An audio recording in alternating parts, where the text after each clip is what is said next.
Hello నమస్తే, welcome to in depth. నేను మీ ఆశ. దేశ విదేశాలలో జరిగే తాజా వార్తలు, విశేషాలను, చారిత్రక అంశాలను లోతుగా విశ్లేషించే ఇన్ డెప్త్ కార్యక్రమానికి స్వాగతం. పరస్పర ఆరోపణలతో ఆఫ్ఘనిస్తాన్, పాకిస్తాన్ సరిహద్దుల్లో నెలకొన్నటువంటి ఉద్రిక్తతలు తారాస్థాయికి చేరాయి. ఆఫ్ఘన్ మంత్రి తన దేశంలో పర్యటిస్తుండడాన్ని చూసి తట్టుకోలేని పాకిస్తాన్ వైమానిక దాడుల్లో కనీసం 15 మంది ఆఫ్ఘన్ పౌరులు మృతి చెందగా 100 మందికి పైగా గాయపడ్డారు. దీంతో తాలిబాన్ సైన్యం ప్రతిచర్యలకు దిగడంతో పాకిస్తాన్లో పదుల సంఖ్యలో సైనికులు మరణించారు. ఎక్కడికక్కడ తీవ్రమైన ప్రతిఘటన ఎదురవుతుండటంతో పాక్ సైన్యం తోక ముడిచినట్లు సమాచారం. అయితే ఇది పూర్తి స్థాయి యుద్ధానికి దారి తీయనున్నదని గ్రహించిన పాకిస్తాన్ అనూహ్యంగా 48 గంటల పాటు కాల్పుల విరమణ విజ్ఞప్తిని తెరపైకి తెచ్చింది. పదే రకరకాలుగా ఒత్తిడి తేవడంతో ఆఫ్ఘన్లు కాల్పుల విరమణకు అంగీకరించారు. ఆ వెంటనే పాకిస్తాన్ తామే సీజ్ ఫైర్ కు అంగీకరించామని తప్పుడు ప్రచారం మొదలుపెట్టేసింది. ఈ క్రమంలో కాబూల్, కాందహార్ దాడులపై ఆఫ్ఘనిస్తాన్ ప్రజలు రగిలిపోతున్నారు. స్పిన్ బోర్డర్ వద్ద పాక్ మిలిటరీ అవుట్ పోస్టులపై తాలిబాన్ బలగాలు మెరుపు దాడులు చేయగా సైనికులు పరారైనట్లు, కొంతమందిని బంధించినట్లు సమాచారం. భారీగా ఆయుధాలు, ఆహార పదార్థాలు, పాక్ సైనికుల దుస్తులు, ఇతర సామాగ్రిని స్వాధీనం చేసుకుని నంగహార్ ప్రావిన్స్ లో బహిరంగంగా ప్రదర్శించారు. పాక్ సైనికుల ప్యాంట్లను ప్రదర్శిస్తూ వారికి వ్యతిరేక నినాదాలు చేశారు. ఇందుకు సంబంధించిన దృశ్యాలు సోషల్ మీడియాలో వైరల్ అయ్యాయి. పాక్ దాడుల నేపథ్యంలో ఆఫ్ఘన్ ప్రజలు తాలిబాన్లకు మద్దతుగా నిలిచారు. అవసరమైతే మేము కూడా ముజాహిద్దాన్లుగా మారిపోయి యుద్ధానికి సిద్ధమని కాందహార్ యువకులు ముందుకొచ్చారు.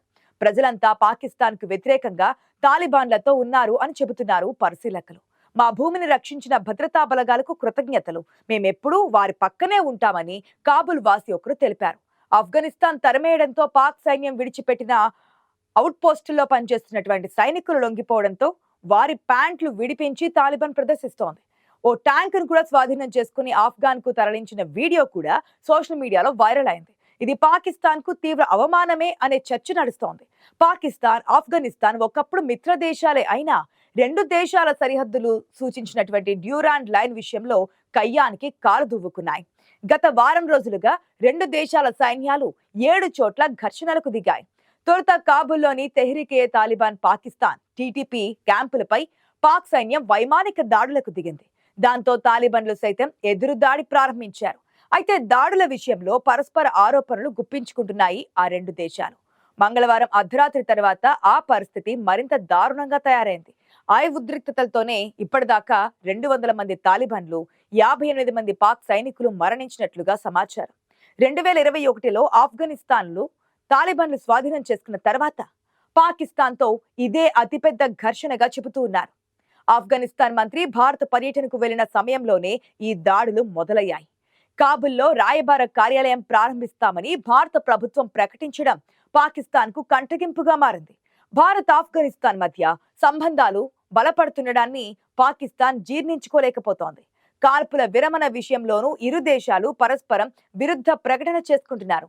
తాలిబాన్ల విజ్ఞప్తి మేరకే ఈ నిర్ణయానికి వచ్చినట్లుగా పాకిస్తాన్ కోరుకోవడం వల్లనే కాల్పుల విరమణకు తాము అంగీకరించినట్లు తాలిబాన్ ప్రభుత్వ అధికార ప్రతినిధి జబీవుల్లా ముజాహిద్దీన్ చెబుతున్నారు. మరోవైపు ఖతార్, సౌదీ అరేబియా ప్రభుత్వాలకు ఈ యుద్ధాన్ని ఎలాగైనా నివారించాలని, ఆపాలని పాక్ తరపున ఫోన్లు వెళ్లినట్లు సమాచారం.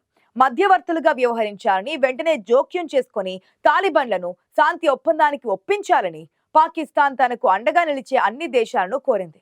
ఖచ్చితంగా ఆపరేషన్ సింధూర్ సమయంలోనూ భారత్ చేస్తున్న దాడులను తట్టుకోలేక అచ్చం ఇలాగే చేసింది పాకిస్తాన్.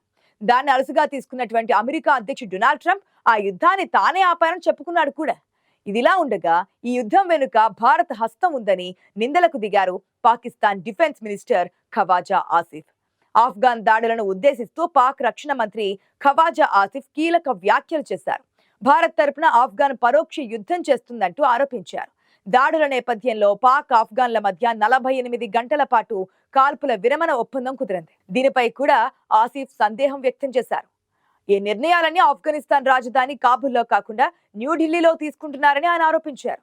ఇదిలా ఉండగా ఆఫ్ఘనిస్తాన్ తో ఉద్రిక్తతల నేపథ్యంలో పాకిస్తాన్లోని చమన్ నుంచి జనం సురక్షిత ప్రాంతానికి తరలిపోతున్నారు.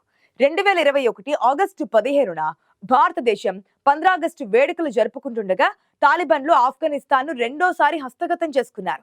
అదే సమయంలో అప్పటి పాకిస్తాన్ ఐఎస్ఐ అధిపతి lieutenant general Faiz Hamid కాబూల్లో tea తాగుతూ కనిపించారు. ఇందుకు సంబంధించిన ఫోటో కూడా అప్పట్లో బాగా కలకలం సృష్టించింది అనుకోండి. దీంతో మళ్ళీ ఆఫ్ఘాన్ పై పాక్ పెత్తనం చేస్తుందని చాలా మంది కూడా భావించారు. అప్పుడు పాకిస్తాన్ ప్రధానిగా ఇమ్రాన్ ఖాన్ ఉన్నారు. కశ్మీర్ సమస్య విషయంలో ఇలా తాలిబాన్లు తేల్చేస్తారని, కశ్మీర్ వ్యాలీ సమస్య తీరిపోతుందని కలలు కన్నారు. తాలిబాన్లు తలుచుకుంటే కశ్మీర్ తమ వశం అవుతుందని నమ్మారు. కానీ పరిస్థితి అనుకున్నదొక్కటి అయిందొక్కటిగా మారిపోయింది. 1995 నుంచి 2001 సమయంలో ఆఫ్ఘనిస్తాన్ చేజిక్కించుకున్నప్పుడు పాక్ అడుగులకు తాలిబాన్లు మడుగులొత్తారు. రెండోసారి కూడా అలాగే వ్యవహరిస్తారని భావించిన పాకిస్తాన్ కు ఊహించని షాక్ తగిలింది. ఎంతలా అంటే ఇప్పుడు ఏకంగా పాక్ సరిహద్దులపైనే తాలిబాన్లు దాడులు చేస్తున్నారు.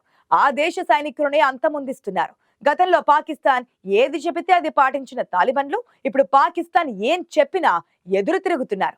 తెహ్రీకే ఏ తాలిబాన్ పాకిస్తాన్ టీటీపీ అంటే పాకిస్తాన్ సైన్యానికి కొరకరాని కొయ్యగా మారిపోయింది.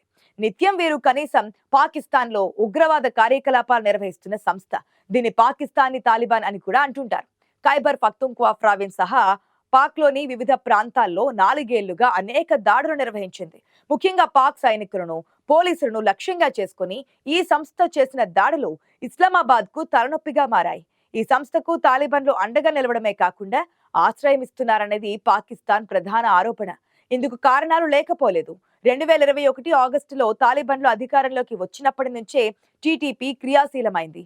పాక్ ఆరోపణలను తాలిబాన్లు ఖండిస్తున్నారు. టీటీపీ సమస్య పాక్ అంతర్గత అంశమని, దాన్ని తమపై నెట్టడం సరికాదన్నది వారి వాదన. ప్రస్తుతం ఈ రెండు దేశాలు డ్యూరాండ్ రేఖ విషయంలో తగువ పడుతున్నట్లుగా చెబుతున్నారు. దాంతో డ్యూరాండ్ రేఖ వెంబడి ఉద్రిక్త పరిస్థితులు నెలకొన్నాయి. పాక్ ఆఫ్ఘాన్ మధ్య సరిహద్దు రేఖను 1893లో బ్రిటిషర్లు నిర్మించారు. దీన్నే డ్యూరాండ్ రేఖ అంటారు. 2640 కిలోమీటర్ల పొడవున ఉండే ఈ రేఖను తాలిబాన్లు గుర్తించడం లేదు, అసలు అంగీకరించడం లేదు. గత ఆఫ్ఘాన్ ప్రభుత్వాలు ఇదే వైఖరిని అనుసరించాయి. ఈ రేఖ కారణంగా పష్తూన్ తెగ రెండుగా విడిపోయిందన్నది ఆఫ్ఘాన్ ప్రధాన ఫిర్యాదు.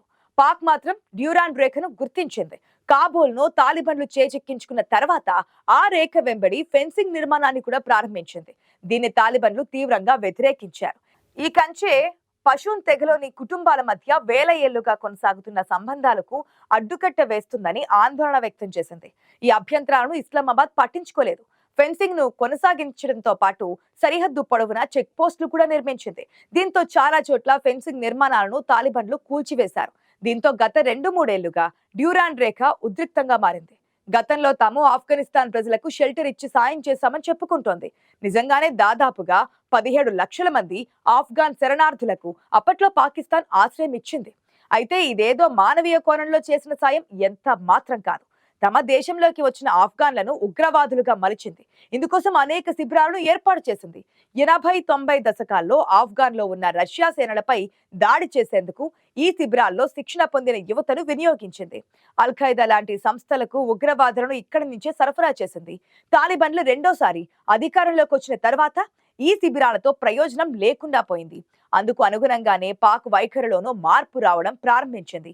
2023లో అక్రమంగా ఉంటున్న ఆఫ్ఘనిస్తాన్ వలసదారులు వెళ్లిపోవాలని ఉత్తర్వులు తెచ్చింది. ఈ మేరకు చట్టాన్ని కూడా రూపొందించింది. ఈ తరలింపును తాలిబాన్లు తీవ్రంగా వ్యతిరేకించారు.